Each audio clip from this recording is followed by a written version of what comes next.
ಎಲ್ರಿಗೂ ನಮಸ್ಕಾರ. ಈ ವಿಡಿಯೋದಲ್ಲಿ ಸುಕನ್ಯಾ ಸಮೃದ್ಧಿ ಯೋಜನೆ ಬಗ್ಗೆ ಮಾಹಿತಿಯನ್ನು ನೀಡಲಾಗಿದೆ. ಸುಕನ್ಯಾ ಸಮೃದ್ಧಿ ಯೋಜನೆ SSY 2015.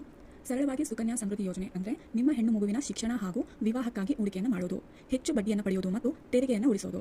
ಒಟ್ಟಾರೆ ಪ್ರಧಾನಮಂತ್ರಿ ಮೋದಿಜಿಯವರ ಆಲ್ ಇನ್ ಒನ್ ಯೋಜನೆ ಸುಕನ್ಯಾ ಸಮೃದ್ಧಿ ಯೋಜನೆ ಅಂತಲೇ ಹೇಳಬಹುದು. ಇನ್ನು ಸುಕನ್ಯಾ ಸಮೃದ್ಧಿ ಯೋಜನೆ 2015ರಲ್ಲಿ ಭಾರತೀಯ ಸರ್ಕಾರದ ಬೇಟಿ ಬಚಾವೋ ಬೇಟಿ ಪಢಾವೋ ಅಭಿಯಾನದ ಭಾಗವಾಗಿ ಪ್ರಾರಂಭಗೊಂಡಿದೆ. ಇದು ಬಾಲಕಿಯರ ಭವಿಷ್ಯಕ್ಕಾಗಿ ಹಣವನ್ನು ಸಂಗ್ರಹಿಸಲು ಉದ್ದೇಶಿಸಿದ ಯೋಜನೆ ಆಗಿದೆ. ಇದು ಹೆಚ್ಚು ಬಡ್ಡಿ ದರದ ಹಾಗೂ ತೆರಿಗೆ ರಹಿತ ಹೂಡಿಕೆಯ ಯೋಜನೆ ಆಗಿದೆ. ಇನ್ನು ಸುಕನ್ಯಾ ಸಮೃದ್ಧಿ ಯೋಜನೆಯ ಬಗ್ಗೆ ವೈಶಿಷ್ಟ್ಯತೆಗಳನ್ನು ನೋಡುವುದಾದರೆ, ಖಾತೆ ತೆರೆಯಲು ಎಷ್ಟು ವಯಸ್ಸು ಆಗಬೇಕು ಅಂದರೆ, ಹೆಣ್ಣು ಮಗು ಜನಿಸಿದ 10 ವರ್ಷದ ಒಳಗಾಗಿ ಖಾತೆಯನ್ನು ತೆರೆಯಬಹುದು. 10 ವರ್ಷದ ಒಳಗೆ ಮಾತ್ರ ಖಾತೆಯನ್ನು ತೆರೆಯಬಹುದು. ಇನ್ನು ಯಾರು ಈ ಖಾತೆಯನ್ನು ತೆರೆಯಬಹುದು ಅಂದರೆ, ಬಾಲಕಿಯ ಹಿತಾಸಕ್ತಿಗಾಗಿ ಪೋಷಕರು ಅಥವಾ ಕಾನೂನು ಪ್ರತಿನಿಧಿಗಳು ತೆರೆಯಬಹುದು. ಇನ್ನು ಹೂಡಿಕೆಯ ಹಣ ಎಷ್ಟಿರಬೇಕು ಅನ್ನೋ ಪ್ರಶ್ನೆಗೆ, ಪ್ರತಿ ವರ್ಷ ಕನಿಷ್ಠ 250ರಿಂದ ಆರಂಭ ಆಗಬಹುದು. ಇನ್ನು ಗರಿಷ್ಠವಾಗಿ 1,50,000ವರೆಗೆ ಹೂಡಿಕೆಯನ್ನು ಮಾಡಬಹುದು. ಕನಿಷ್ಠ 250ರಿಂದ ಆರಂಭ, ಇನ್ನು ಗರಿಷ್ಠ 1,50,000.